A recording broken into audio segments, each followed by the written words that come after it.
అత్యాచార ఘటనలో ప్రాణాలు కోల్పోయిన బాధితురాలి కుటుంబానికి ఢిల్లీ సహా ఉత్తరప్రదేశ్ సర్కారు అండగా నిలిచాయి.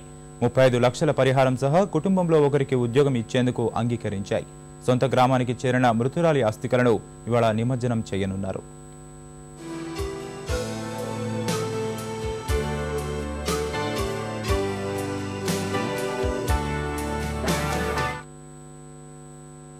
ఢిల్లీ అత్యాచార మృతురాలి కుటుంబాన్ని ఆదుకోవాలని ఢిల్లీ ఉత్తరప్రదేశ్ ప్రభుత్వాలు నిర్ణయించాయి.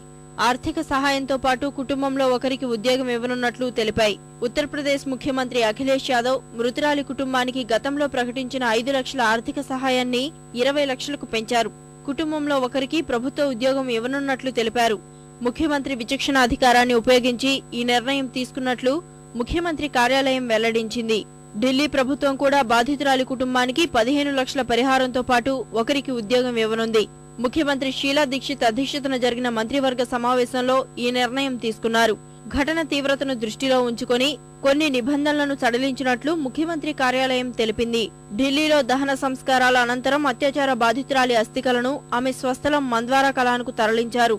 ఇవాళ వాటిని గంగా నదిలో కలపనున్నట్లు కుటుంబ సభ్యులు తెలిపారు. అంత్యక్రియల సందర్భంగా స్పృహ కోల్పోయిన మృతురాలి తల్లి, సోదరి ఇంకా విషాదం నుంచి తేరుకోలేదని చెప్పారు.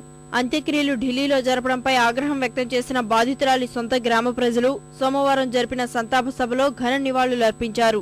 అంతర్జాల శోధన వేదిక గూగుల్ సైతం మృతురాలికి శ్రద్ధాంజలి ఘటించింది. ఆమెకు నివాళిగా మొదటి పేజీలో కొవ్వొత్తిని ఏర్పాటు చేసింది. ఆమె స్మారకంగా ఓ సందేశాన్ని జతపరిచింది.